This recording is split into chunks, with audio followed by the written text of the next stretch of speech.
January 1945. 1,000 soldiers were trapped between enemy lines and the impenetrable swamps of Ramree Island. They braced for nightfall, unaware that within hours, nearly all would vanish. The legend claims they were victims not of bullets, but of bloodthirsty crocodiles. This is the nightmare behind Croc Island. How did military precision collapse into chaos, and which parts of this legend are true? Royal Navy destroyers and motor launches ring the waters around Ramree Island, their patrols sweeping every inlet and channel. Operation Block had one purpose: to seal the island completely, making escape by sea impossible. Sloops and smaller craft patrolled the mangrove-lined creeks, while aircraft from the Royal Air Force kept watch overhead, ready to strafe any boats that attempted a dash for freedom. The Japanese garrison, cut off from the mainland and outnumbered, found every approach to open water guarded. No supply barges slipped through, and no rescue could come by night or day. The blockade left only one way out: the dense mosquito-choked swamps that stretched for miles beyond the British lines. With the sea locked down and no hope of reinforcement, the trapped soldiers faced a choice between surrender and the unknown dangers lurking inland. The pressure mounted with each passing hour as the noose tightened around the defenders. Ramree town fell on February 8, 1945. British and Indian troops swept through the battered streets, leaving the Japanese garrison with no stronghold left to defend. The official dispatch from Vice Admiral Arthur Power described the scene in stark terms. The enemy now faced only the endless swamp, with its deep black mud and suffocating heat. Cut off from the sea by the blockade, and with every road to safety closed, the Japanese commanders sent orders for a desperate retreat through the mangroves. The plan was simple. They would slip through the flooded channels under cover of darkness and regroup beyond the British lines. But the swamp was no battlefield. Soldiers staggered into the mud, weighed down by packs and weapons, swarmed by insects and forced to drink brackish water. No one knew what waited in the night. Only the knowledge that surrender was unthinkable kept the columns moving forward, step by step, into the unknown. Orders crackled through the darkness as the Japanese commander rallied his men to form a defensive ring in the heart of the swamp. Soldiers fanned out, rifles raised, each assigned a sector in a hastily organized perimeter. Machine guns were positioned to cover the narrowest channels, barrels trained on every movement in the shadows.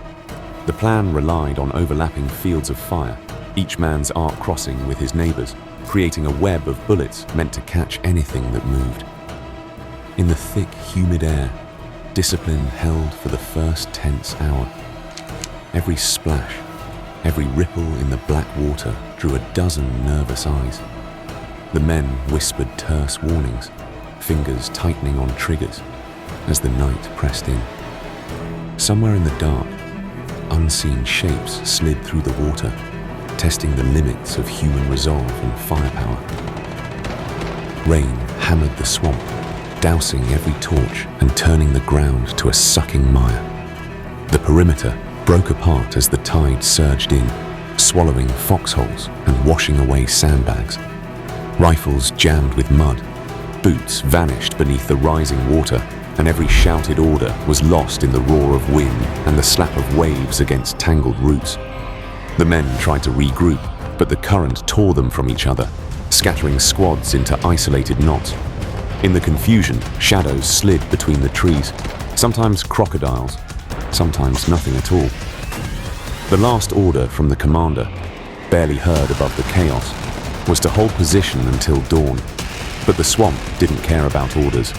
It closed in from all sides, erasing the line between hunter and hunted, leaving only the sound of desperate men swallowed by the dark. A team of forensic investigators, joined by a biologist familiar with the region's wildlife, began to examine the records and remains from Ramree Island. Their findings challenged the popular myth. Most of the Japanese soldiers, they determined, died from a mix of gunshot wounds, drowning, disease, and starvation. The swamp's heat and contaminated water brought on infections and dehydration. Some men succumbed to wounds from earlier battles, others collapsed after days without food.